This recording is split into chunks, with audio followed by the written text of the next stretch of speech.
Greetings, Groovers. My name's Adam Hills. Welcome to Spicks and Specks, the music quiz show that tonight is going back to the 60s. Our two team captains each and every week are the out-of-sight Alan Bro and the far-out Myf Warhurst.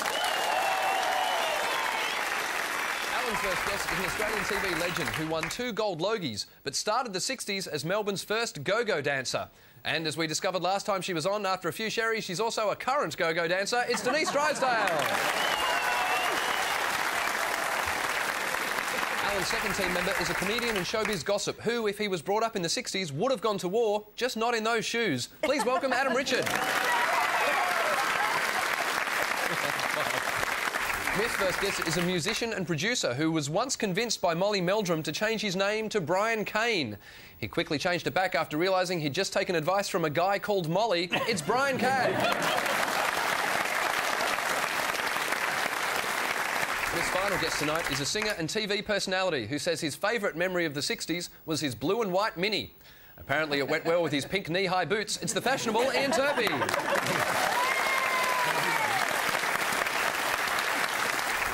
Now, we mentioned in the introduction about you, Denise, but it is true, you were Melbourne's first ever go-go dancer. That's right. Denise, you used to dance in that. Didn't you?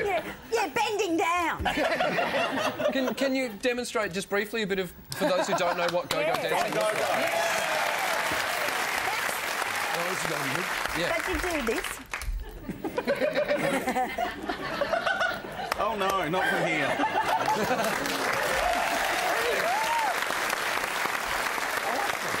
For hours you do that. Yes.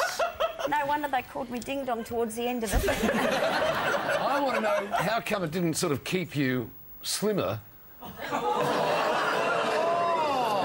No, because we were talking.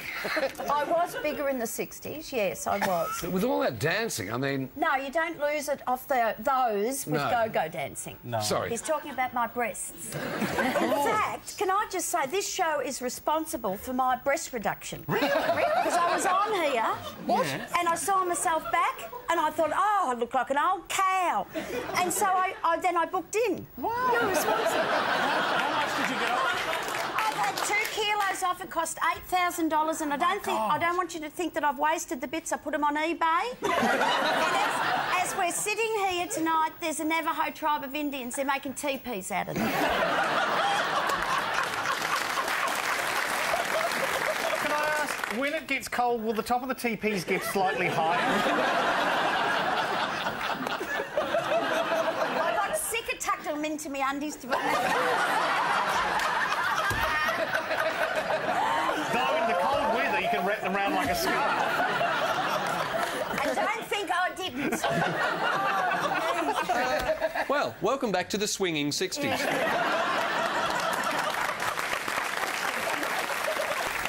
Gentlemen, what have you had done? Oh, nothing compared to that. I had my nails done. I've had a bit of grey rinse put in. We've noticed.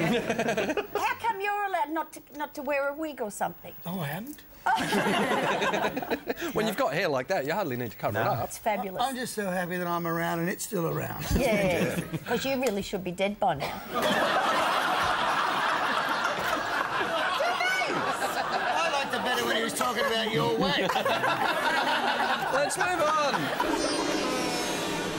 Before we get into it, though, let's see what our teams are playing for tonight.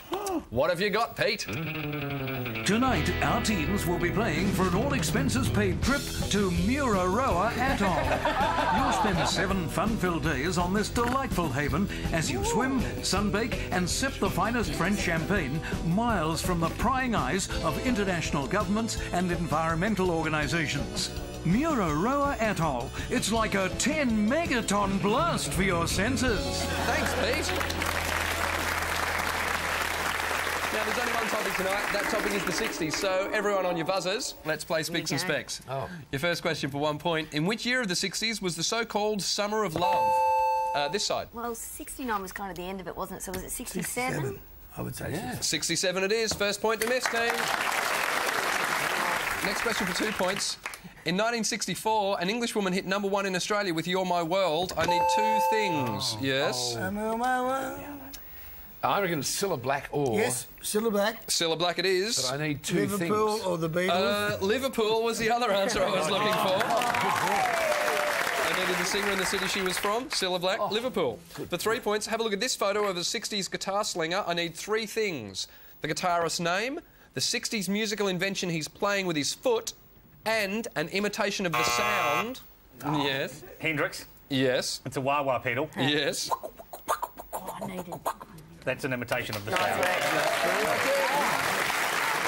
For 4 points, name 4 songs from the hit hippie musical Hair. Yes. The song Hair. Yes. Age of Aquarius, is that one of them? Yes, Age of Aquarius. Aquarius. Yes. Get off the table, Mabel, the 3 quids for the beer. No, we don't know. OK, you've got 2. I'll throw it over to the other team. Do you know 2 more songs? No, we can't think of any. We'll throw it back. I would have accepted Good Morning Starshine. Oh, yes! Let the Sun Shine In. And a whole bunch of others. All right. For 5 points, name 5 songs that Ringo Starr sang lead vocals on for the Beatles.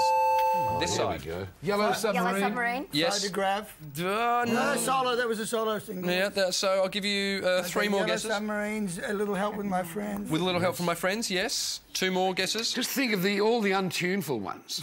We've only got 2 out of 5. Well, he wasn't my favourite Beatle. I didn't really... Who's your favourite? Oh, this is George. Why was John your favourite? Oh, he was just seemed tougher and more in your face than the rest of them. Witty. You know, George was a bit tune your guitar and Paul was a bit, you know, puffy ballads and shit. Who wrote John the was best songs? Who wrote the best songs? The Twilights.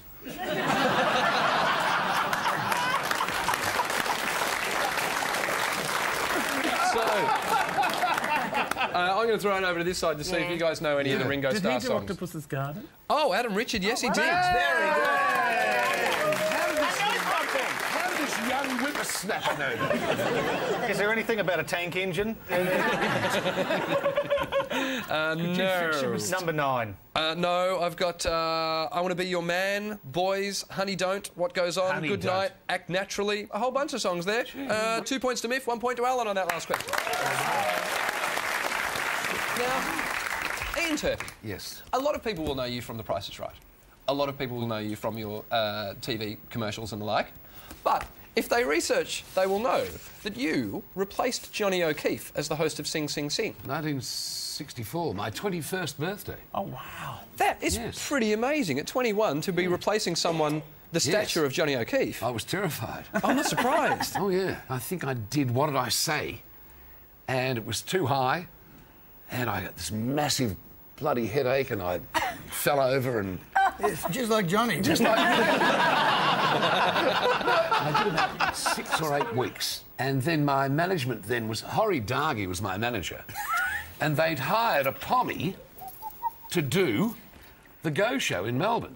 They realised that maybe I could do it, so they sacked the pommy and gave it to me, which was rather... Thank God. So Yes. basically, you replaced Johnny O'Keefe on Sing Sing Sing. You Yes. then went on to host the Go Show. Yes. And then you recorded a song about the changing of currency to decimal. Do that. It was huge. absolutely huge. It made 153 on the prediction list in Hobart. You ready? Oh, hello. Yes? 1 a penny 1 cent, 2 a penny 2 cent, 3 a penny 2 cent, do 4 a penny 4 cents, 5 a penny 4 cents, 6 a penny 5 cents, do 7 a penny 6 cents, 8 a penny 7 cents, 9 a penny 8 cents now. Well, who'll make a bid? Oh, come Who'll on. make a bid? $1 1 quid, $1 1 quid. You're digging it, kid. You don't have to, Let's go with a decimal point. That's why we struggled so hard with decimalisation. That's right. You beat the bank going, and I don't have one thing. At the end of the first round, scores are Myf, Brian, Ian are on 5 points. Alan, Denise, Adam are just in front on 6 points.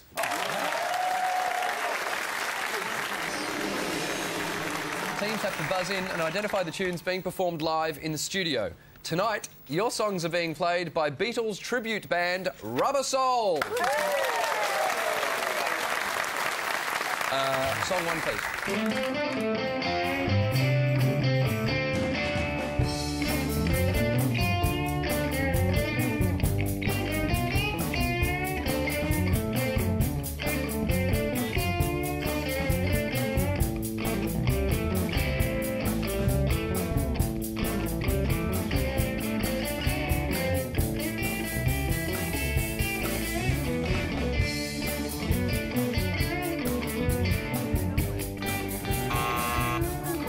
Yes. Son of a Preacher Man. Son of a Preacher Man by Jackson Whitfield.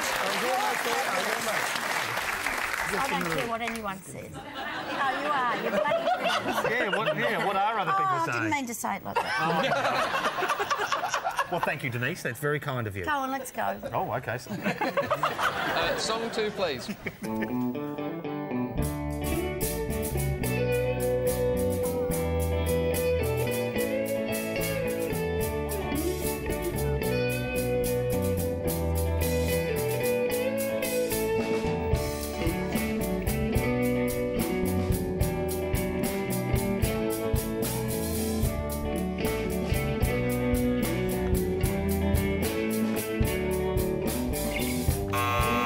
Yes. Is it Return to Sender? It's Return to Sender, God. Elvis Presley. Yes.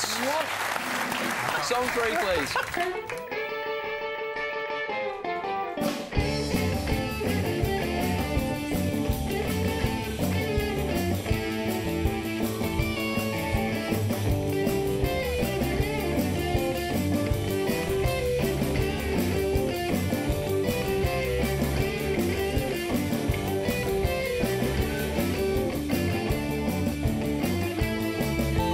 Yes, a hard rain. Gonna fall. A hard rain's going to fall, Bob Dylan.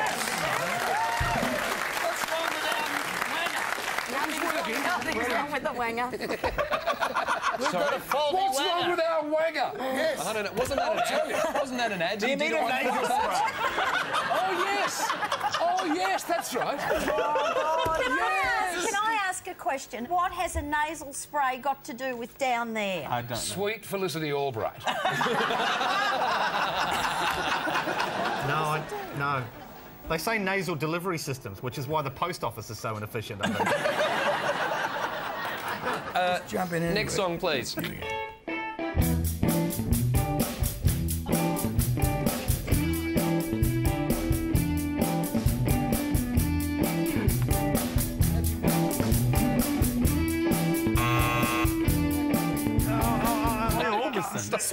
Sweet Dream Baby. Oh, Yes, there it is. Dream Baby, Roy Orbison. Final song, please.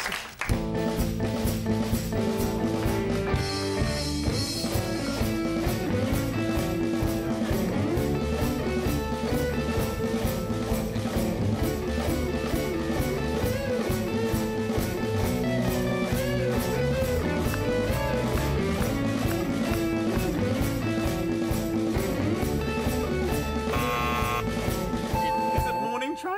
It's very close. Morningtown Ride. Morningtown Ride by the Seekers. Round of applause for Rubber Soul.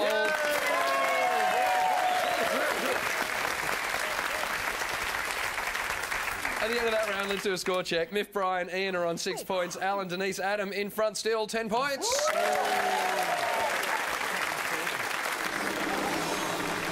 Each team will be told an obscure fact with 3 possible endings. You have to tell me the correct ending. Myf, Brian and Ian, here is your fact. When the Bee Gees appeared on Top of the Pops in 1967, the British Home Secretary wanted them deported because A, he found the lyric, "Have you seen my wife, Mr. Jones," obscene. B, the band included 2 native Australians whose work permits were about to expire. Or C, Barry Gibb had talked about the benefits of fluoridated water on BBC Radio. Which one of those is correct? I'm going for B. I reckon it's B. In Well, those it's cold. days, because I was there in those days, and they made it and I didn't, and I'm not bitter about that at all. No. Perish the thought. If they were talking about fluoridated water, though, I mean, the Gibb brothers had the most amazing, 67. insane teeth you've ever seen. Like, maybe that just scared the living daylights out of everybody. They're going, should fluoridate your water, and this is what you get. Yes, hang on. That didn't happen in '67. That was a long time ago. So, Caddy, you were hanging out in London with the Bee Gees? Yes, well... At the time? Alongside near them. Excuse me. Sorry. I want to interrupt. Oh, of course. Yeah, Davey Crockett's got something to say. I went up to do a lovely gig at the Service Paradise Beer Garden. There's no such thing. Yes, not anymore. No, it was a lovely And gig. it was bloody marvellous. And I only had to do... There were 3 shows a day, but I only had to sing 2 or 3 songs a day. And then the gig finished, and I was stuck in Service Paradise. Oops. And I'd met Barry, and I lived with the Bee Gees, the family, for 7 or 8 months, with Robin and Maury and young Anne. He was only about 2. And Barry was the best songwriter even then. How do you move in with the Bee Gees? How does that happen? He was a mining disaster. So, what do you reckon the answer is? My guess is that having gone through this whole work permit thing, that's the answer, that they would have probably been hassled about that. Yeah. More than Barry talking about fluoridated water or... What's obscene about Have You Seen My Wife, Mr. Jones? Do you know what it's like on the outside? Have you seen the wife? Oh, right, OK, gotcha. Can we go with B for Brian and for Ian? You're going to go with B? Yes. Caddy was there. He's absolutely correct.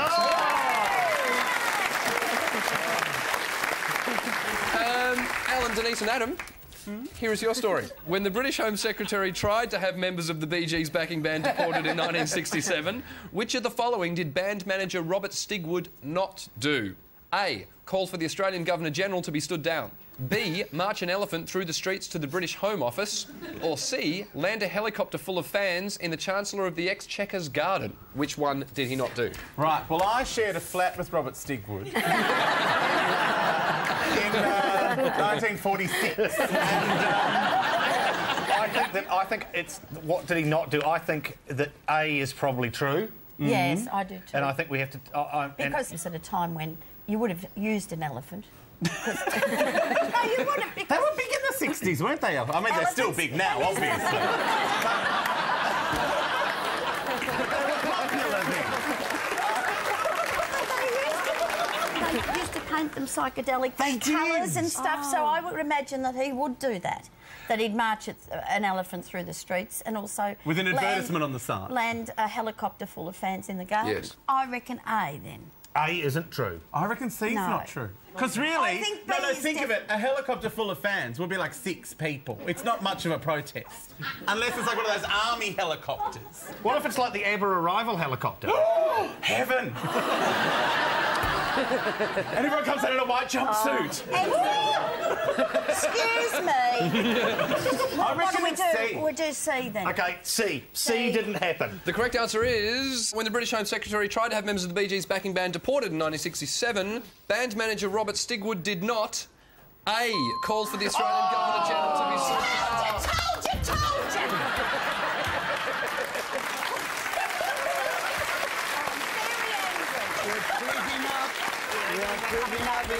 At the end of that round, the scores are Myf, Brian, Ian are on 7 points. Alan, Denise, Adam in front, 10 points.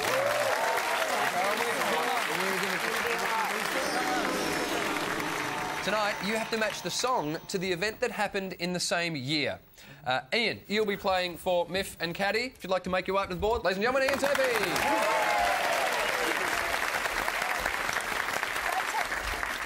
So, you have to match the song to the event that took place in the same year the song was a hit. The events are the Woodstock Festival, Jean Shrimpton wearing the skirt at the Melbourne Cup Carnival, Aboriginal Rights Referendum, and the Bay of Pigs invasion. Right. Match the song to the event of the same year. Well, Woodstock, was it... Because Monterey was 67, so Woodstock would have been either 67 or 68. Well, the Bay of Pigs had to be before he died. So that would 64, so that would be Dave Brubeck. But that would be the oldest record there, isn't it? OK, but when was Jean Shrimpton? Because that's her outfit is sort of looking pretty early 60s, I reckon. Shrimpton was 60s. Yeah. Mid-60s. Yes, they're all bloody 60s. So maybe Shrimpton was the Supremes. That's about the sort of similar... You reckon? Something like that? Woodstock? Woodstock, Pinball Wizard and don't Respect. like that. Yeah, Pinball Wizard was the last of them. Round about there. You reckon? What do you think, Caddie? I think Pinball Wizard was the latest of the recordings. So you want Aretha up here? When were the Aboriginal Rights referendums? 67? Well, respect. It sounds good. Aboriginal rights and respect. This is not about marrying an idea here. This is about... What are you, Drysdale can't eat. Oh, my God. I would swap respect with pinball wizard. That was late. Late 60s, Yeah, pretty yeah. late 60s. 69. I'm with you. Myf? I think we are having All right, you've got 2 right. Okay. Gene Strimpton at the Melbourne Cup was November 1965, same year as Stop in the Name of Love. Well played. The Bay of Pigs invasion was April 1961, the same year as Take 5 by the Dave Brubeck Quartet.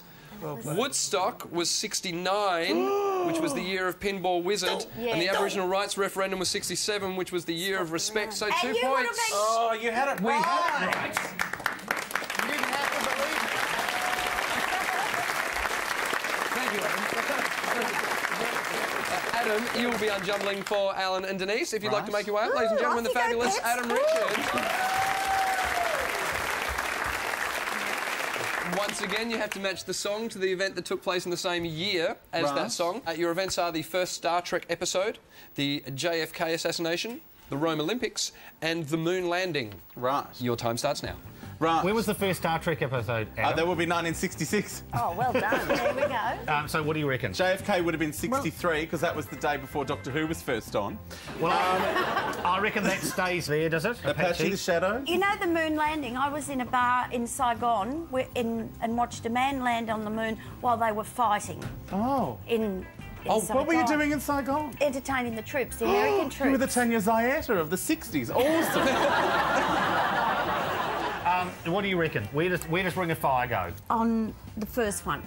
So First Star Trek, 66? yeah. Johnny Cash is 66. And Bad Moon So we're Rising. leaving that. Shadows, Yeah, I'm a believer, Bad Moon Rising. So when was the Rome Olympics? Was that We reckon 64. And 64? Oh, no, what? Put it there. I reckon I'm going with you because the last time I didn't listen to you, it worked out poorly. So there?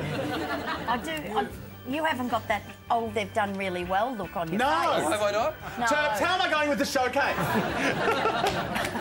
Do you think I'll get the worries. fact and the car?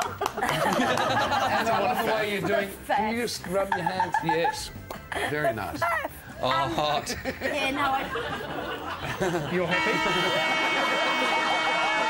Yes, we're happy. Yeah, Are you happy? All right. How many we got right? The first Star Trek episode was 1966. The song that went with it was I'm a Believer by the Monkees. The JFK assassination was November 63. Yeah, I got that. The song that went with it was Ring of Fire, Johnny Cash. The Rome Olympics was 60.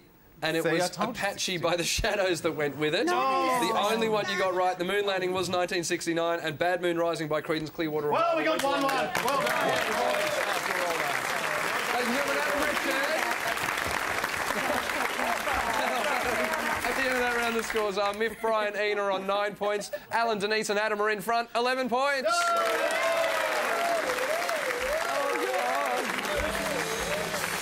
Teams, hands on your buzzers. 1 point for a correct answer, 1 point off for a wrong answer. Your questions start now. In 1960, DJ Alan Freed was indicted for accepting payment in which American airplay scandal? Payola. Payola, yes it was. Which 1961 Patsy Cline hit was written by Willie Nelson? This side. Crazy, isn't it? Yes, it's crazy. Excellent work. Have a listen to this. Name the song. This song. Friday on my mind. Friday on My Mind by the Easy Beats, composed by Ron Grainer and interpreted in 1963 by the BBC Radiophonic Workshop, is the theme to which... Doctor Who. which sci-fi TV show, Doctor Who? In 1960, Sam Cooke heard the sound of the men working where? On the Chain Gang. On the Chain Gang. Which beat poet is standing in the background of Bob Dylan's Subterranean... Allen Ginsberg. Homesick Blues videos, Allen Ginsberg. Which wind instrument features in the intro to the Canned Heat song Going Up the Country? This side, yep. Going up the country, I wanna go. Which wind instrument? The only The blues harp, the harmonica. No, it's the flute. Starts off like that. And your final question. True or false? Barry Humphrey's brother Jerry fronted legendary 60s rock act The Loved Ones. Yes. False. False. His name was Jerry Humphreys, but they weren't related. Correct. At the end of the 60s, the final scores are Myf, Brian, Ian ended up on 11 points. Alan, Denise and Adam won the show, 13 points. Would you please thank all our guests for tonight's show? Denise Drysdale, Adam Richard, Brian Cadd and Ian Turpie. Of course, our two team captains, Alan Bro and Myf Warhurst. We'd like to end tonight's show by taking you back to the 60s with a bit of speckadelic go-go dancing accompanied by Rubber Soul. Thanks for watching Spicks and Specks. My name's Adam Hills. Peace out, Australia.